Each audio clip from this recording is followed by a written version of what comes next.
Yeah, on behalf of Zuventus, once again I welcome all the delegates and our esteemed speakers and moderators and panelists. First and foremost, thank you Bhoraskar sir, thank you very much for accepting this. Tiwaskar sir, Chawla sir, thank you very much.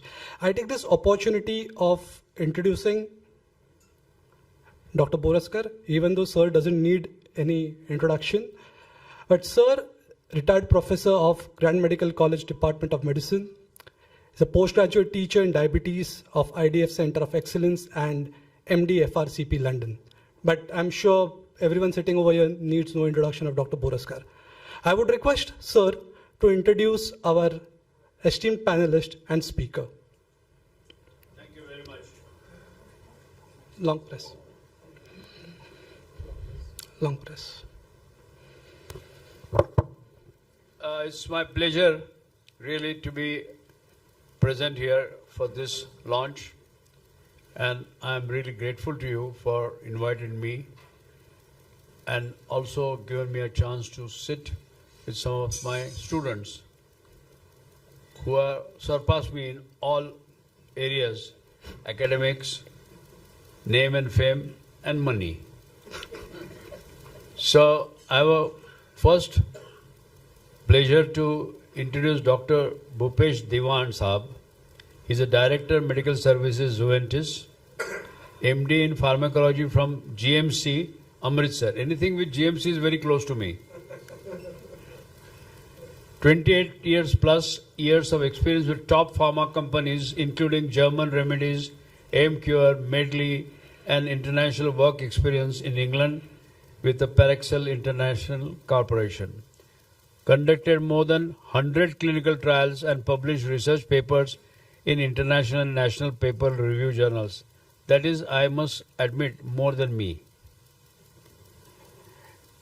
Clinical and regulatory experience in introducing more than 20 products, first time in India, responsible for development and advancement of a range of drugs in several therapeutic areas such as serial molecules, Indian regulatory experience conducting more than 50 products, related meetings with DCGI, and experience in dealing with international health regulatory authorities including US FDA and EMFA.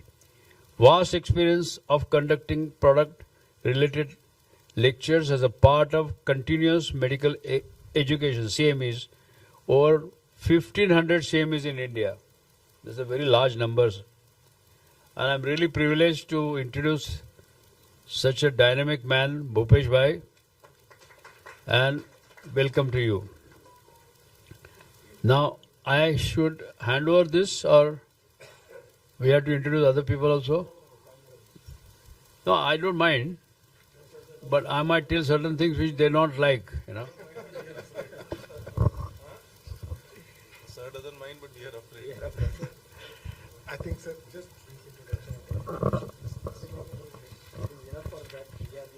No, it's okay. No, I didn't. I thought I was told. Enough for us to be your students. That is adequate. That's all. Okay, Mangesh Tiwaskar has been one of my brightest students. MD, FRCP London, Diploma in Advanced Diabetology, Denmark, Consultant Physician and Diabetologist at Shilpa Medical Research Center, Mumbai, Editor-in-Chief of JAPI. This is a great tribute to that. Former General Secretary of National API, on Editorial Board of Medicine Update, IJD, Guest Editor, Insulin Journal, World Journal of Anemia, 157 publications in peer-reviewed national and international journals. And I have to admit something which he may not like me to do. My fellow of Royal College of Physicians is only because of him. Don't say that, please. You see, I told these bloody Britishers that you are giving me this fellowship when I don't need at all. You know, people come to me because Dr. Bhoraskar, not because I'm fellow of Royal College. I needed it 30 years back. That time you did not give me. And when I don't want, these bloody Britishers, they decided to give me as an honor to them. But I must thank Mangesh for putting in a word. Now, another star is Manoj Chawla. Manoj के बारे में I can write a book. He is such an amazing, talented boy that when he came as a resident for fellow of diabetology, practically everybody, mainly the females, fell in love with him. He was such a charming man, and many of the people still miss him. साहब वो कभी आने वाला है इधर, बोला नहीं वो बहुत बिजी हो गया अभी. But he had such a knack of handling ailing patients. And in Raj Hospital, we treat really terminally ill patients and particularly cancer patients. Imagine their problems. And Manoj was a source of joy and pleasure to not only patients, relatives, but also all the consultants and doctors. I think that's all I can talk about you. There are many achievements, and he is honorary visiting faculty of D.Y. Patil Medical College, awarded RSCDI Fellowship, principal investigator in various global, and he runs a fantastically busy clinic known as Lina Diagnostic Center. Now, who is this Lina? Lina is his mother. And who is his wife? Purvi. Actually, it should be Purvi Diagnostic, but see his commitment. Manoj's family, whole family, they really made such great friends with me, largely because my wife is Sindhi. But Manoj's presence made a lot of difference in everywhere he goes. I wish him all the best and great success. Thank you. Now I would request Dr. Dewan, sir, to please take the presentation.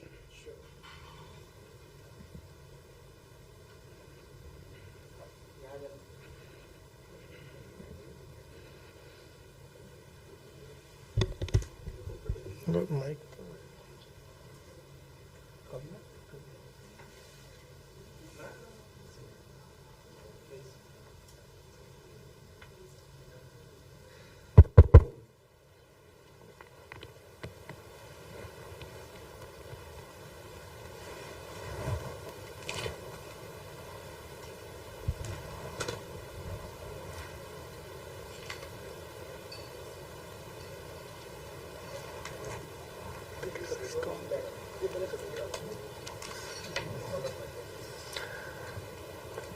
Hello and a very warm evening to all of you. It's my pleasure to be in your presence, such an esteemed gathering over here, to give some brief insight about this new launch which we have over here and what was our experience while we were conducting clinical trials and bioequivalent studies.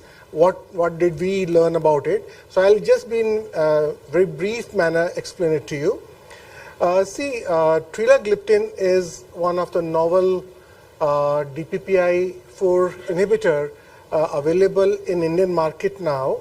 It was originally available in Japanese context, came to Asian context like the Chinese, Bangladesh, Pakistan. It was available a couple of years back, but in India, we are the first ones to introduce this.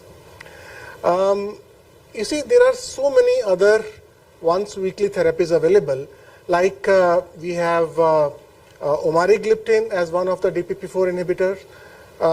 Then we have GLP-1 receptor agonists like exenatide, dulaglutide, etc.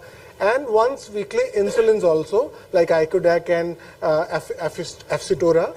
So these are all once weekly therapies for the management of diabetes available now. Trelagliptin per se is very unique in its structure, and because of its structure, the metabolism in the body is slow, and that helps in retaining the blood plasma levels for a very long time. The half-life of this drug is very long, like 54.3 hours, and that helps in giving it once a week, so and retains a good plasma concentration even at the end of the week. This is 1 week's course, but once you start giving it regularly, the steady state concentrations are reached in 4 to 6 weeks, and they go above 3. This steady state concentration was recorded as 21.6 nanogram per ml at week 12. So you can imagine within 4 to 6 weeks it is above 3, and then the steady state it reaches at 21.6.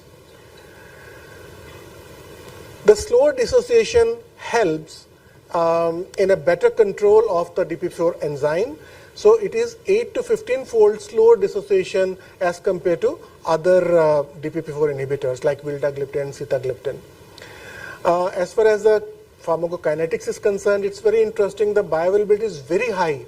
You see, it's almost 85%, which is as good as paracetamol, you can say. And the Cmax is 437 nanograms, and the maximum concentration reaches to 3.5 within 3.5 hours.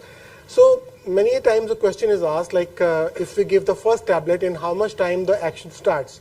The action starts within first 6 hours, right? So it continues for the full week, and then you keep on supplementing, and the steady state concentration slowly builds up. The longest elimination half-life of 54.3 hours helps, like it is more than omarigliptin. By the way, omarigliptin is also once weekly, but not available in India as yet. Trelagliptin, vildagliptin and sitagliptin, they are like vildagliptin is twice a day, sita is once. So despite having so many alternatives, it catches a unique proposition for our patients' therapy because it is once a week, and it helps in various other things which we'll discuss in course of time. The posology, as we discussed, in normal patients you have to give 100 milligram once a week. If it is renally compromised patient, like 30 to 50 creatinine clearance per ml per minute, you have to reduce it to 50 milligram once a week. If it is below 30, then you can give 25 milligram. Now, further, in the safety concerns, the hypoglycemia always remains the major concern for all the DPP4 inhibitors, though it is very low as compared to other category of drugs. But in the case of Trelagliptin, it is still lower. It is lower than sitagliptin, lower than vildagliptin, and it is lower than linagliptin. The hypoglycemia is 0.1%, you can imagine, as compared to 1 to 10% in sitagliptin, Trelagliptin or linagliptin, which is more than 10%. Pemphigoids have been reported in a couple of patients. Acute pancreatitis was also seen in a couple of patients on the post-marketing surveillance of around 3,000 plus patients, and rare incidence of bowel obstruction was also seen. So these are the rare side effects, but the commonest one is uncommon in this case is hypoglycemia. The special population, if you see, you don't have to do any dose adjustment in case of hepatic failure. In pregnant women, it's preferably not to be given because we don't have much of the data, and similar case of lactating women. Contraindications: do not administer to the following cases like severe ketosis, diabetic coma or pre-coma, and in case of severe infection before and after surgery and serious trauma. Now, when we come to drug-drug interaction, it is very obvious that if you give any other category of drug along with the Trelagliptin, it is going to have add-on effect. So, you know, the classes of sulfonylurea, alpha-glucosidase inhibitors, biguanides, thiazolidinediones, GLP-1 receptor agonists, all these classes can enhance the blood sugar level and can affect it. Now, on the other hand, the drugs that attenuate hypoglycemic effect of diabetes, like adrenaline, corticosteroids, they can enhance the blood sugar levels. Now, Trelagliptin's clinical trial we would like to discuss, starting from phase 1, that is the bioavailability studies. So this was compared with Zephatec. Zephatec is the brand from Takeda in Japan, and it was compared with that. and you can see that it is absolutely similar. And we did this study in 32 healthy volunteers. So they were given randomly selected and given either Trelagliptin or Zifatec, and then switched over after 1 month, and that's how the study was done. In case of phase 2 studies, you see the dosage determination was defined like by giving 25, 50, 100 and 200 milligram. But if you can focus on 100 and 200, you can see that efficacy was similar. That's why the ceiling was achieved, though it was safe at 200 also. But since the ceiling is achieved of the efficacy, that's why 100 milligram was selected, and that's the dose which we recommend. This is our clinical trial published just a day before yesterday in Curious, the Springer Nature Journal. And the important findings over here are, like if you can see that HbA1c, one second, I'll just use the laser pointer.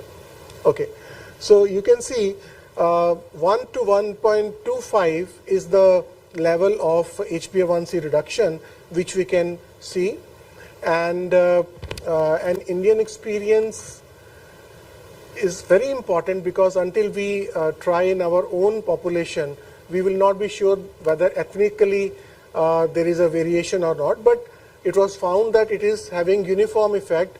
What was observed in Japanese context or other Asian countries, the same effect is seen in India. Now this is another study which is a Japanese study, once weekly Trelagliptin versus daily Allogliptin. So a comparison was done, and the findings are very interesting, that the reduction in the HbA1c was similar, and there was no hypoglycemia, and it was very well tolerated. So you can see the patient's burden of daily pill is reduced to once a week pill. That's the basic advantage which you are seeing over here. And then this is a long-term study of safety and efficacy. This is again in Japanese study, 1 year plus study. In this case, you can see that the response rate was very good, and HbA1c below 7 was also achieved in many of the cases, and the maintained at 75 to 80% across all therapy arms from the weeks 2 onwards. So this is another study of safety and efficacy in Japanese patients again. It's a phase 3 study, and here the switchover was done. If you can see that placebo versus this, when the arm with dark circles, you can see this is the Trelagliptin. It had started its effect right from the beginning, but the placebo didn't have any effect. But then the placebo was switched over back to Trelagliptin, and you can see immediate effect started coming in. So it clearly shows that this drug is very effective when given to patients. And this is another study which is a real world retrospective cohort study, and here 7,229 patients were analyzed using Japanese medical data, and once weekly Trelagliptin was compared to once daily Sitagliptin, Allogliptin, Linagliptin, or twice daily Vildagliptin, Anagliptin, and the efficacy was seen to be that once weekly Trelagliptin, you can see almost 80% of the patients, they had the achievement of less than 7 HbA1c. Now efficacy and safety of Trelagliptin again in combination with insulin therapy. So we will have data on insulin combination, we will have data on other oral anti-diabetics, so we will discuss that briefly. Here again the similar pattern was considered, that you give insulin as well as Trelagliptin. You can see the group where the dark circles are there. It is given, both the things are given together, and placebo and insulin is seen on the other lighter circles. And once the switchover was done again back to it, you can see the good effect. So that is add-on effect of Trelagliptin on insulin. Now this study, I would say, is a really mind-boggling outcome which we have seen.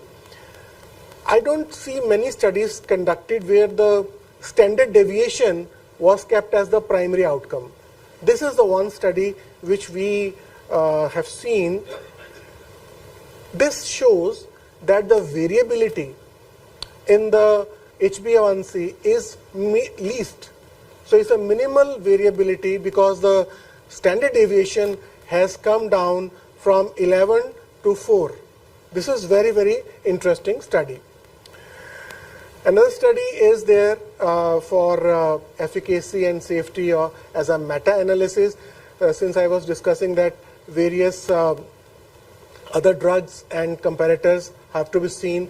So some meta-analysis studies like for 6 randomized control trial was done, and that is the current finding, which is very well tolerated and showing good efficacy. Now effect of any DPP-4 inhibitor on beta cells is always seen with lot of interest, because if it is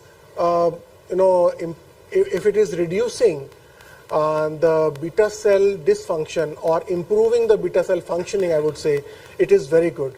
So in this case, Trelagliptin was found to improve beta cell functioning quite significantly. So you can see the HOMA2% beta, it significantly improved in Trelagliptin group. It's a 24-week study, so the effect is very clear. What about the quality of life? The quality of life and the satisfaction, again very clear. The patients, they felt much better. The DTR quality of life parameters, they were studied using various questionnaire sessions, and it was found that it improves quality of life because the less intake of pills on a daily basis. Then we have easy switch over from daily DPP-4 to Trelagliptin. So if the patients are taking any of the say sitagliptin, vildagliptin or any other thing, you can simply switch over from daily to a weekly one. Satisfaction and efficacy of switching from DPP-4 inhibitor is seen. This is another study where easy switch without any complications was found. Right from the day one, the patient is taken care of.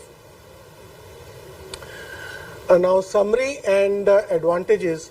I would say that I missed one study over here where it was shown that sulfonylureas can be administered along with Trelagliptin. You can have any other class like pioglitazone or any other available things you can combine. A very important aspect is how to start it. Normally, as the guidelines suggest us, that we must have the baseline of the metformin to begin with. If it is not controlling the levels of the blood sugar, then you can add on the various things, and DPP-4 inhibitors have shown to be the primary thing advocated as a first line, as a second line after metformin. So this drug can be administered, and you can also add SGLT2 inhibitor along with that if at all required. Now the advantages are, it's once weekly administration, reduces the frequency of dosing and reduces the pill burden. Second, the highly sensitive, that is the 100,000-fold selective against DPP-8 and DPP-9. So that means the binding to the required DPP is there, unwanted DPP is not inhibited. Easy switchover from the whichever DPP-4 inhibitor you are taking. Low risk of hypoglycemia. Then potent DPP-4 inhibition. Improved quality of life. Then minimal self-monitoring. So because it maintains the level very well without much fluctuations, so it is required less frequent glucose monitoring. It reduces the glycemic variability. Higher target HbA1c achievement. Potential cardiovascular protection because of the reduction in the fluctuation, the microvascular and macrovascular complications are reduced. It improves beta cell functioning, and it is proven to be a very having long-term safety data available. So with this, I thank you very much for your patient hearing, and I would like Dr. Tiwaskar, Dr. Bhoraskar, and Dr. Chawla for their comments on the molecule. Thank you very much. Sir, you can please join. Bhupesh, was a fantastic presentation, and there is one saying that if you can find a pill which is sabhi mars ko ek dawa, there is nothing more rewarding in medicine. If you can have one single pill, and treat all the disease, at least in diabetes, the pill burden is a major issue. I got some diabetic patients who are taking 7 because there are 12 areas, they call it dirty dozen, where the hyperglycemia is produced. There are 12 areas, and all the 12 areas are intervened by 12 different drugs.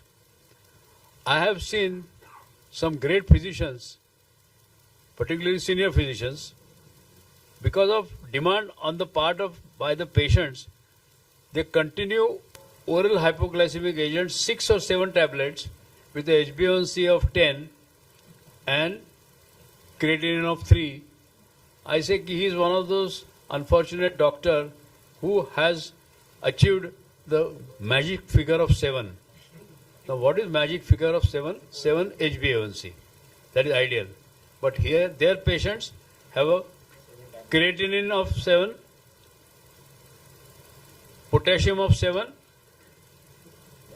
and 7 times they take the tablets. Magic figure of 7. So this is what, I don't know what is the reluctance of starting insulin. Maybe they get a feeling. I am practicing for 44 years. Some patients say, I have come to you with a great hope that you will not start me on insulin. I say, I am not your doctor, go to some other doctor. And I am lucky because when he went to some other doctor, that patient is no more on this planet. And I am still there. So you give a scientifically correct treatment. And today, what Dr. Dewan has given us a hope that you can not only reduce the pill burden, but at 12 levels, this tablet can be effective. Trelagliptin is a real promise of the future, and I'm very glad he brought that point so well. And now we have 2 great esteemed physicians for their own clinical viewpoints on this very, very important subject. Over to you, Mangesh. Yeah, so thank you, sir. Good evening and welcome to this wonderful update. I don't know. I just want to see the raise of hands. How many of you are using this product already? Anyone from the crowd has used this molecule? Not yet available. Not yet. No, it is very much available. And so Zuventus has launched this, the solo company to launch this molecule. The concept was well established. In fact, sir, as you taught us, all of us, DPP4 as a enzyme per se, as a protease enzyme, has always fascinated me, honestly. When I was reading about this, for the first time this concept came, I was surprised to know that actually DPP4 is a cluster differentiating 26 protein, that is CD. You have all heard now, especially in the COVID times, you all heard about CD4, CD8s, and even HIVs, we see that.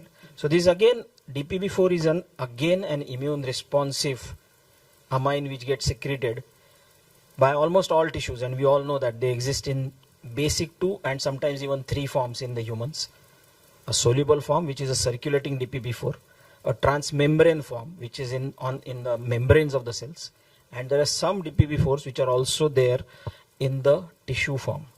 Now what I love about Trelagliptin is that all these 3 forms are inhibited. See, if you have to have a successful DPP4 inhibition, you need to have a drug which is effectively inhibiting all these three forms of DPP4, then only you might get a real sustained, and that is the role probably why DPP8 and DPP9 also come into the picture. In short, what I am trying to tell you, this is like Indian Army. Yes. We are defeating Pakistan in all three fronts. Yes. So lovely concept, and one of the areas where probably a lot of, even though the credit goes to Novartis as a team to initiate the research, and then it boiled down to first molecule to come as sitagliptin. I don't want to name it, but they get the credit of developing this molecule and coming for the first time. But it was actually Michael Nock who was the naughty person behind it, who actually demonstrated the effect of oral glucose administration and the incretin response. And when Michael Nock was here, sir, I had an opportunity to talk to him. And I asked him, sir, it was very well established that IV glucose doesn't, revoke or provoke that incretin response. Why at all? What was there in your naughty brain going that you wanted to try giving an oral glucose supplementation and again look at the incretin response? So he said, no, I will not take that credit. There's some basic work which has already happened with my previous researchers, with my clinic colleagues. But then I could establish that. This was Michael Nock, probably 10-12 years back. He came, if you remember, Manoj, we were together in that symposium at Orchid. What happened, right?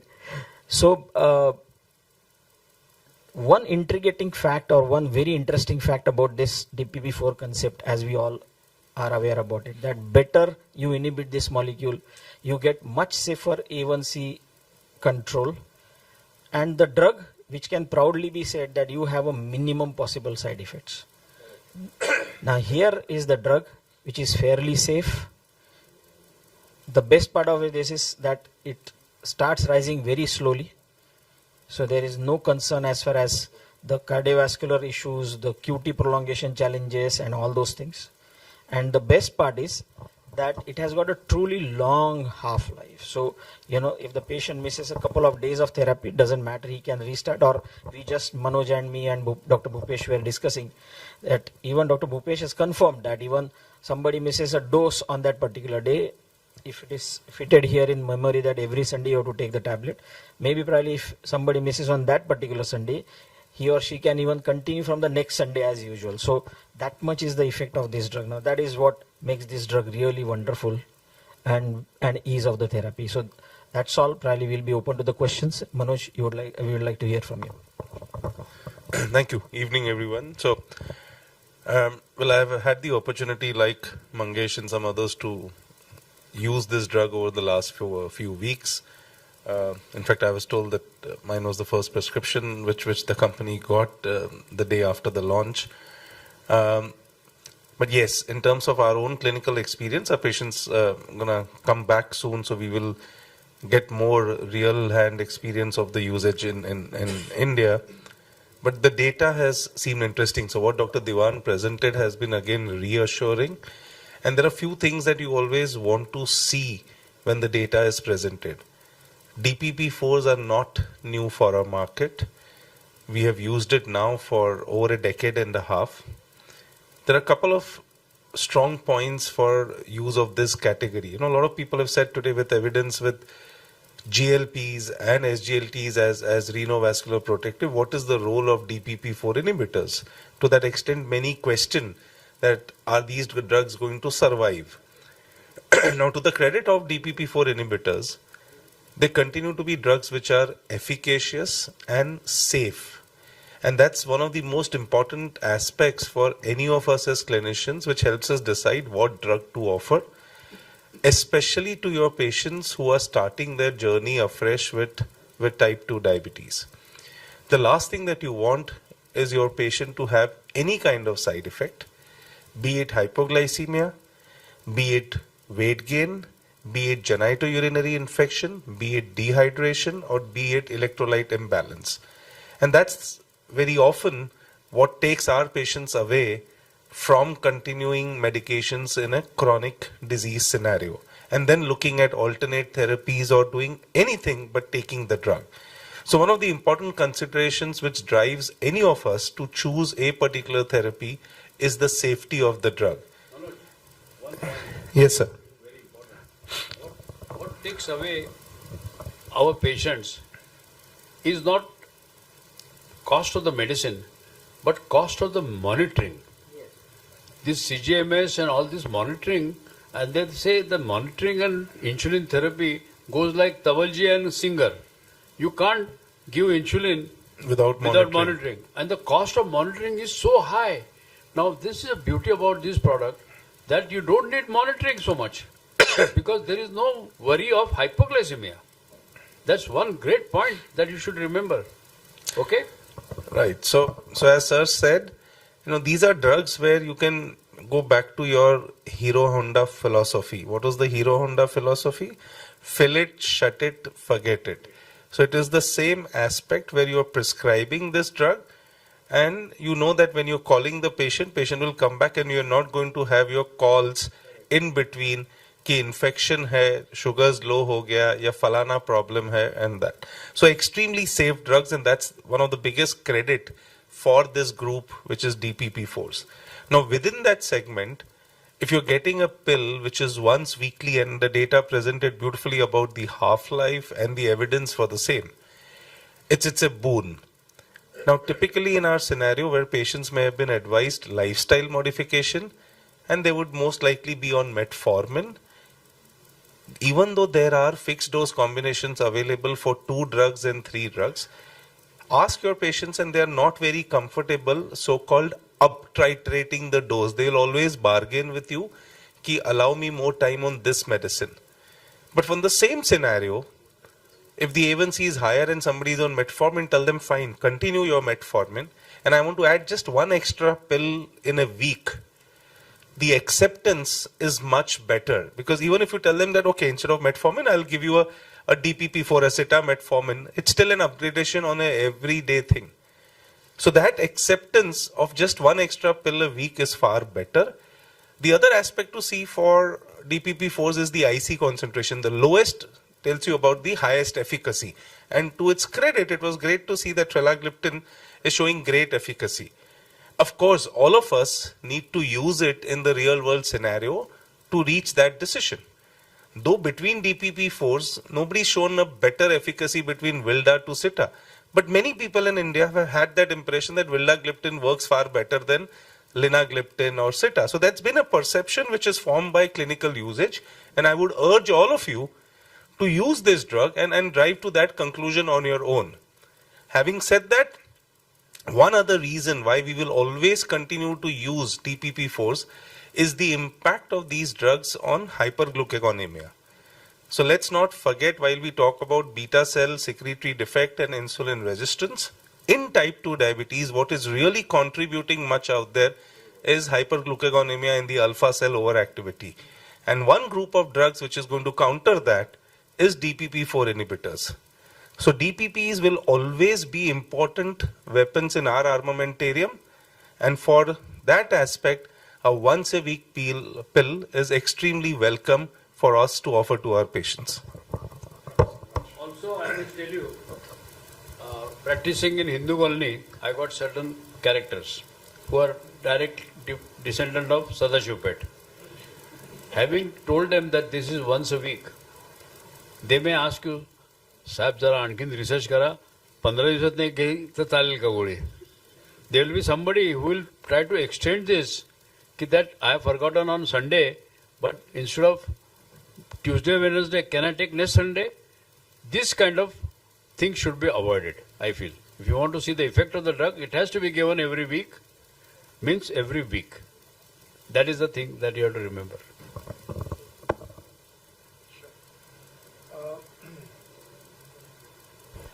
So with this, we'd like to know from the audience if there are any queries. Can we get some mics here so that we can ask? So the question here is, Is there any effect on the weight? Hello. Dr. Mangesh. Okay. So as you are aware, most of the DPP-4i inhibitors, they are not having much effect on the weight, right? Unlike SGLT2 inhibitors who have really shown to be having good effect. So this product per se is not known to be reducing weight to, is a weight neutral product. Basically, weight gain after any oral hypoglycemic therapy or insulin is because of the positive, the sarcopenia which occurs due to uncontrolled diabetes, which is reversed. So much of the weight gain after insulin is because of the positive effect. So is the sulfonylurea. Weight gain is a major issue. This drug does not act through these mechanisms. So there is no question of weight gain at all. Yeah. It's okay. Yeah, done. Not yet. CV outcome trials are not done because now it is not mandatory that the CV outcome trials will allow the DCGA to give you permission. You know how much does the CV outcome trial cost? More than $50 million. So that is not a mandatory thing now for a drug to get approval. So as sir said, no, so I think that's right. But what Dr. Dewan claimed is, the indirect benefits that you see with the drug in terms of A1C reduction, in terms of safety, that this drug may be safe. But you're right, we don't have a cardiovascular outcome trial, and you will never. And for that matter, many drugs which have come from Japan and the eastern part of Asia, they have never done a cardiovascular outcome trial because they don't want to sell in the US. So this is a requirement by the FDA, and for that matter, many drugs that we are using don't have a CVOT. Your Vildagliptin never had a CVOT because it was questioned right in the beginning and they decided not to sell in the US market, but it's used in the rest of the world. Glyclazide was never approved in the US and never had a cardiovascular. And in today's times, cardiovascular trials have been stopped by the FDA. They've asked to include the high-risk population as part of the phase 3 trials.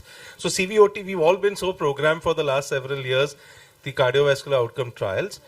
It's not there, and these drugs will never have that. Mangesh wanted to add something. Yeah, so thank you. That was a very interesting question, and we'll always, keep on propping out this. Now let's understand a couple of very important things about DPP-4 inhibitor. A very interesting molecule.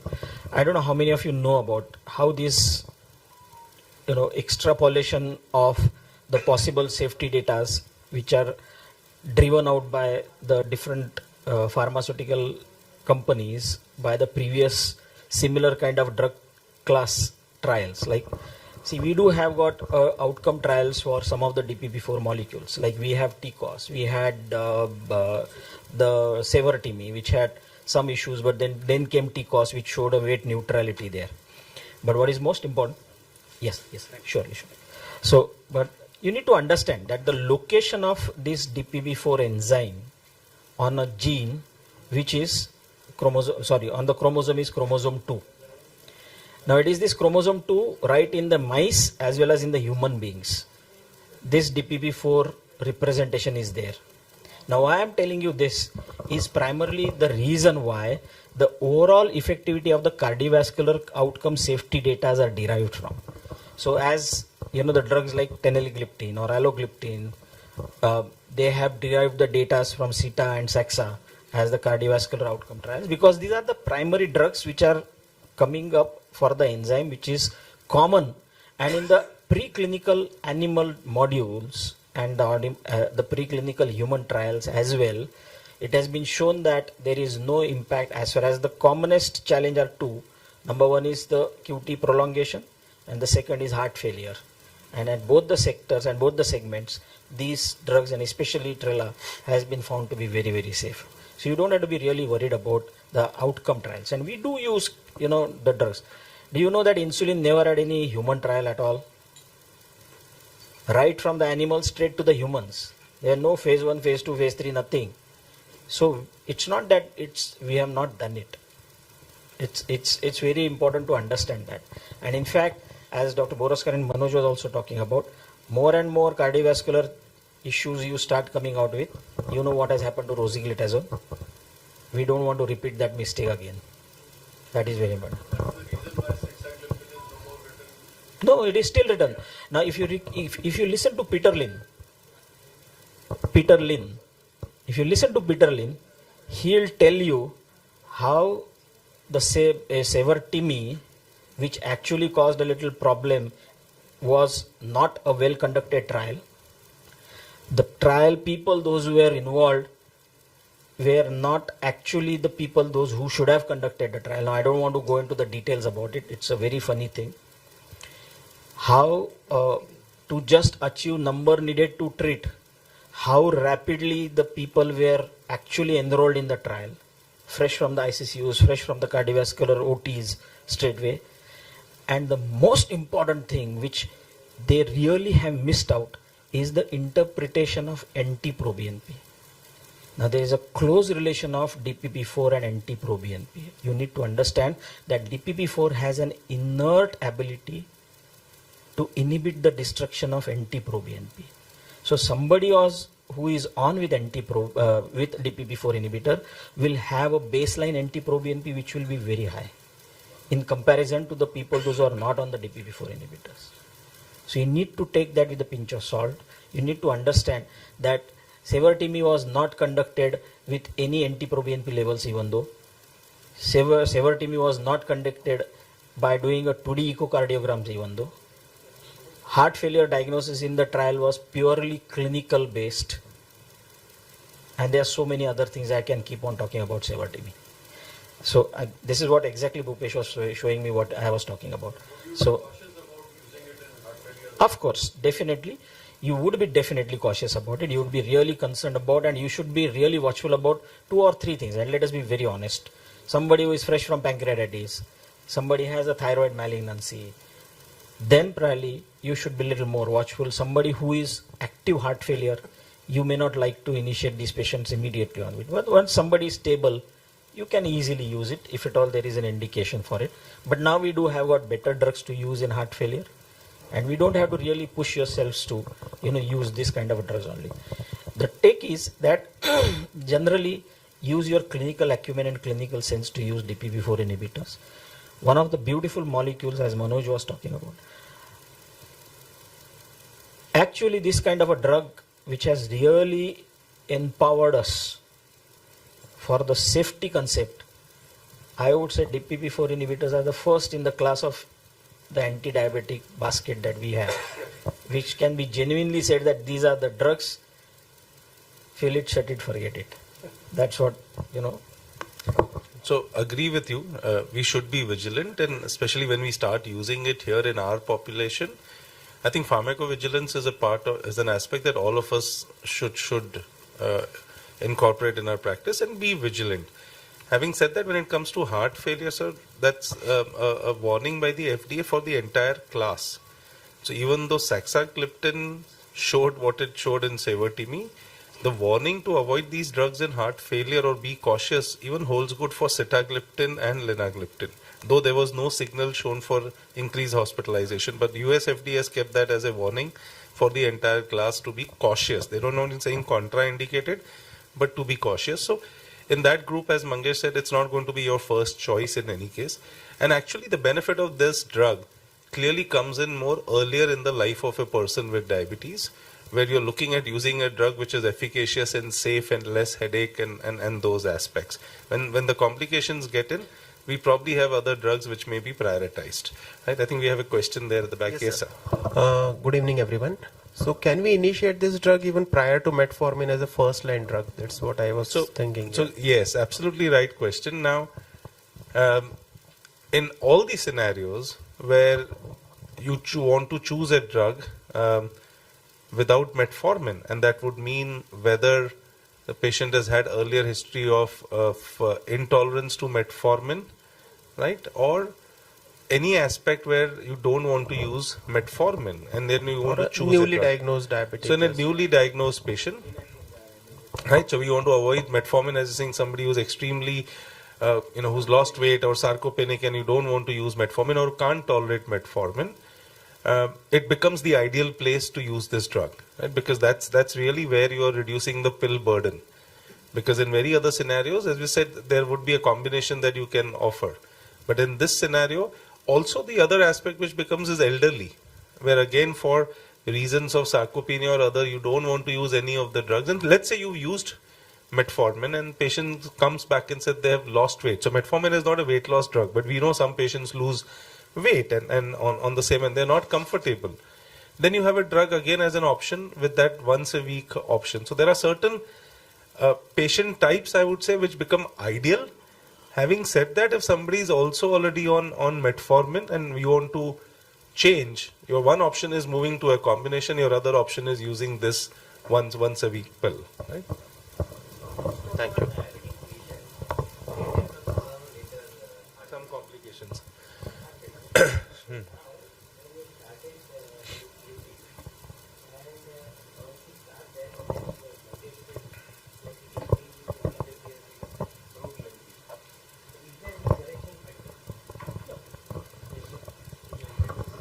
Yeah, so what sir was asking is, if somebody who is diabetic develops a heart failure and the NT-proBNP goes up, and somebody is on with DPP-4 inhibitor, is there something corrective factor which will tell us that this was his basic NT-proBNP and this has gone down? Generally, sir, this doesn't come into the picture. Acute heart failures, the NT-proBNP goes through the roof straightway. So the NT-proBNPs will be in thousands. Here we are not talking about NT-proBNPs in thousands.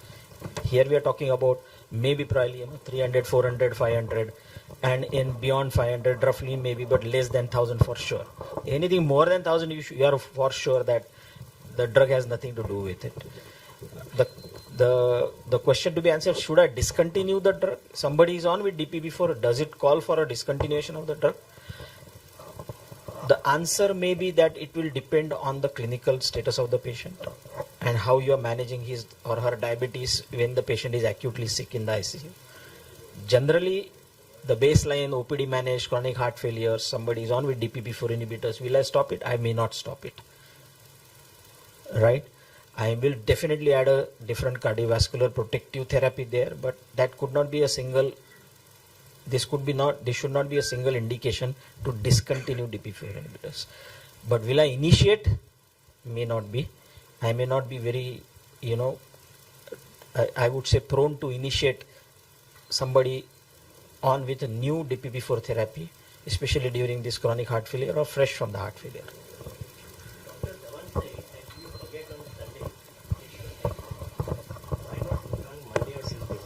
See, that was just a notional day we have said. Like, patient can start on Friday, patient can start on Thursday, whenever they want. Any day of the week they can start.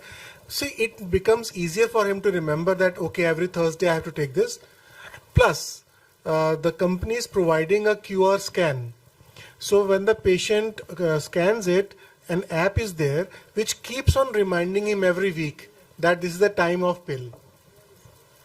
So that is the provision given by Zuventus. If you see even the sales pack, just one slide before, a couple of slides. Yeah. So you can see that a QR code is there. Even that is there on that.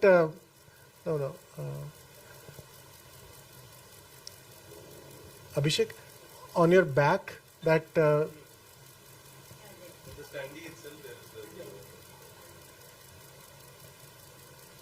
Just show the standee, that's it. Yeah, just bring it over, that's best. So you see this QR scan is there. So you simply scan it and the app will be downloaded and will keep on reminding the patient that the time of the pill is there. So, and it is not very hard and fast binding that you have to take at 10 o'clock only or a given time. The day is sufficient because that much of flexibility is there in the molecule. But by chance, if you have missed, say on that particular, you're traveling, you have not received that thing or something, a day or two can be adjusted because the steady state concentration is already 21 plus nanogram, whereas the required dose is only 0.4. So that can maintain for a couple of more days.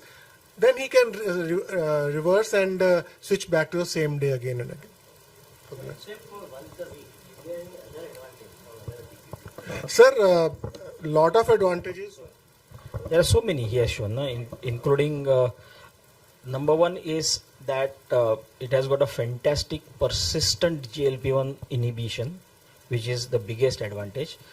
And overall, if you see, it reduces down the glycemic variability, which is actually the main driving factor for both micro and microvascular complications. So time in range improves because of the longevity, and because of a true DPP-4 inhibition for a long time, the glycemic variability goes down. So you are addressing both the challenges by just once in a week pill.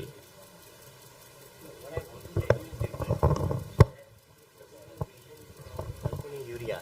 Will that dose come down? So if I could just add to what, is there a difference? I mean, as you said, is the advantage only about once weekly?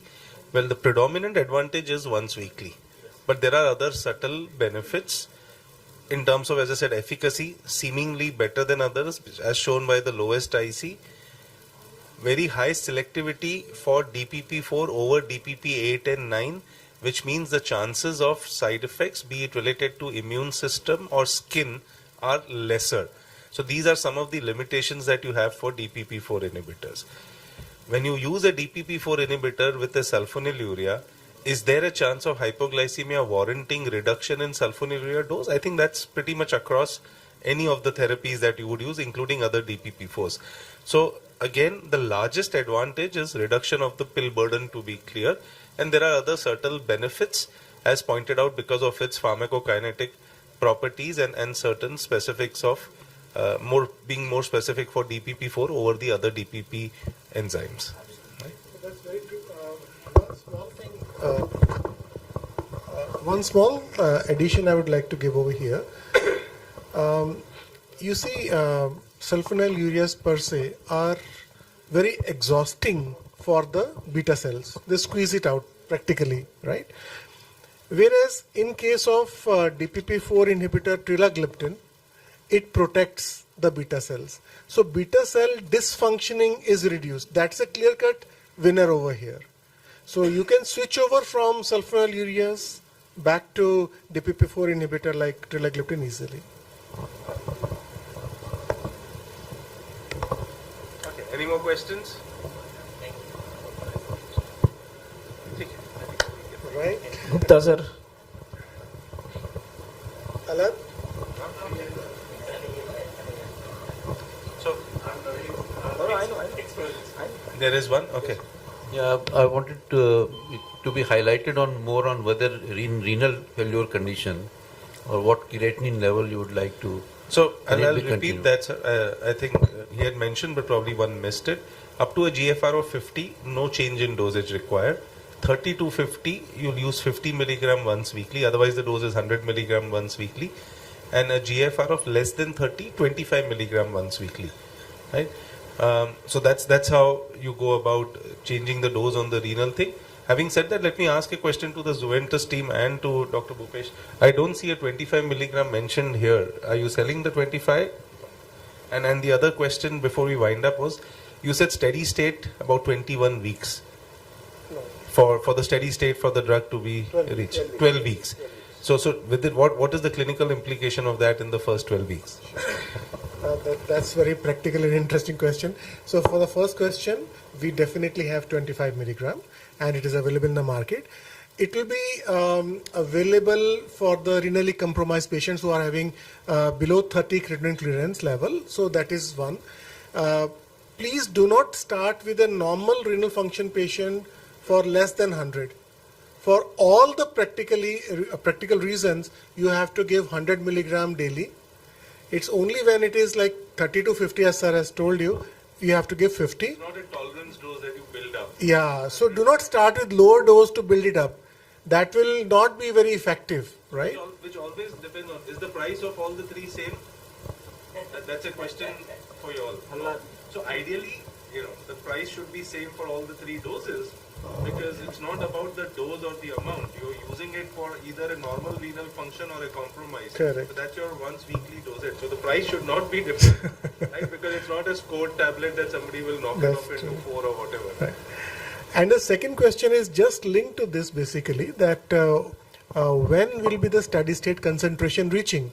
So the steady state concentration is in the 12th week. You can see it starts becoming the steady state before that, like at the 6th week itself. But like, to see the maximal effect of that, because you have to give this drug for lifelong, like So 12 week is the time when we don't see any further increase in the accumulation of the drug.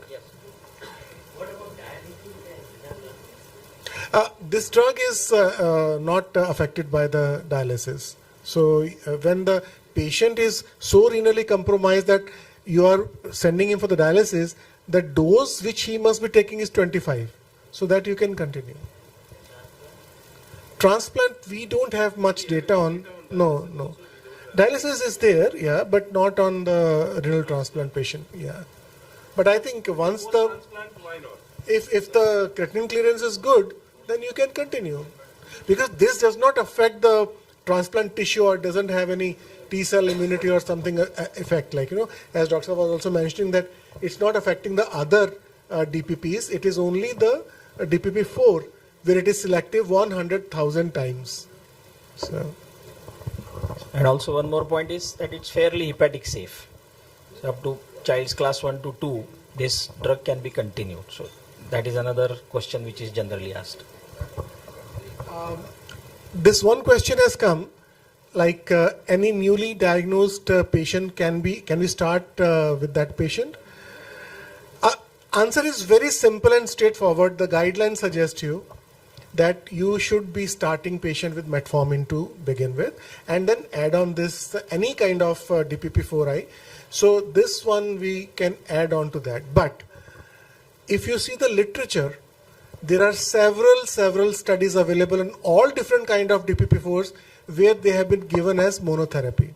And as sir has also mentioned that patient is lean, thin and something, you can always start only with the Trelagliptin also, there is no problem. And what our study was, we had not given any metformin baseline because it was a comparative clinical trial between Vilda and Trelagliptin.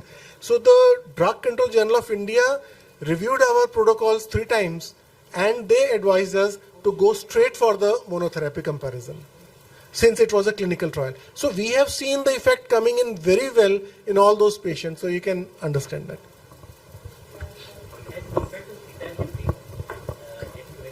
Yes. Right.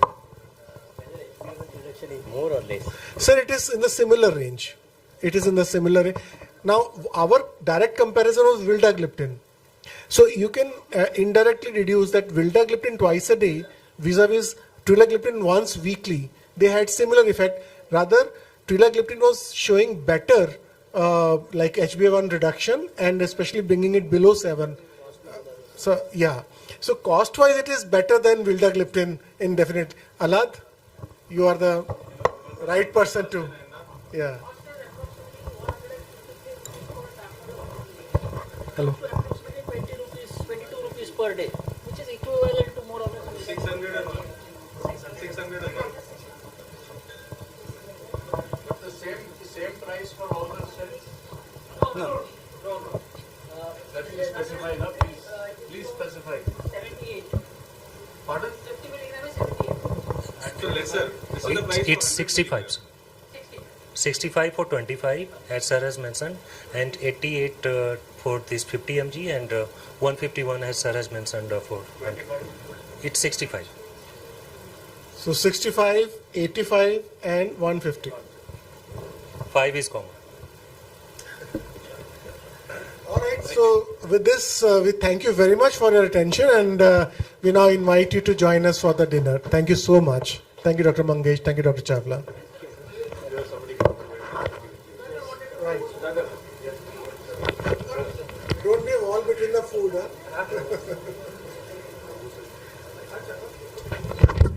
Yeah, good evening. On behalf of Zuventus team, I would like to thank our eminent speakers, Dr. Manoj Chawla, Dr. Mangesh Tiwaskar, and Dr. Bhupesh Dewan, of course, Dr. Anil Bhoraskar.